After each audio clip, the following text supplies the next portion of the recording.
লালমনিরহাট সদর থানায় 5টি মৃত মুরগি নিয়ে হাজির হলেন রশিদা বেগম নামে এক নারী।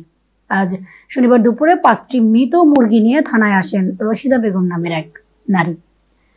এ সময় কান্নায় ভেঙে পড়েন তিনি।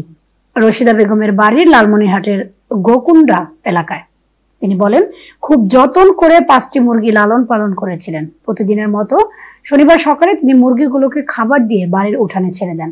পরে বাড়ির একজনকে দেখতে বলে তিনি কাজে বেরিয়ে যান। পরে এসে দেখতে পান তার সব মুরগি মৃত অবস্থায় পড়ে আছে। তার বিশ্বাস কেউ শত্রুতা করে বিষ প্রয়োগ করে মুরগিগুলোকে মেরে ফেলেছে। তিনি বলেন, ভিক্ষা করে এই মুরগিগুলো কিনেছি, কিন্তু কে এই মুরগিগুলো মেরে ফেলেছে বুঝতে পারছি না।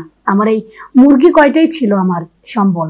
ডিম বিক্রি করতাম, বাচ্চা ফুটিয়ে বড় করার আশা ছিল। কার মোর এমন সর্বনাশ করিল? মুই গরিব মানুষ, কার কি ক্ষতি করেছি? আমি এর সঠিক বিচার চাই। তাই 11টি মুরগির মধ্যে 5টি নিয়েই থানায় এসেছি প্রমাণ দেখাতে।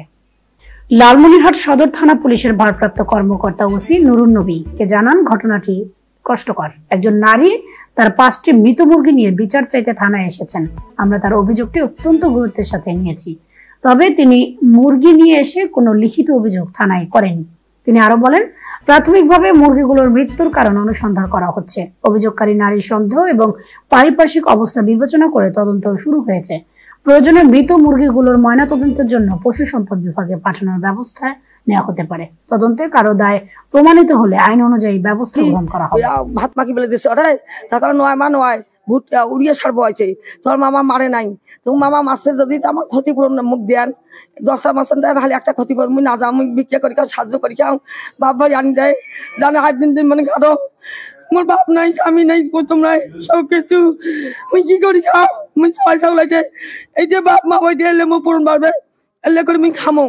তাকে তোমার মারি ফেলেছে, আমি কি কখন আমার নাই, মুই মারি নেই জানি। আমি আল্লাহ বিচার দিয়ে থানা আসছি।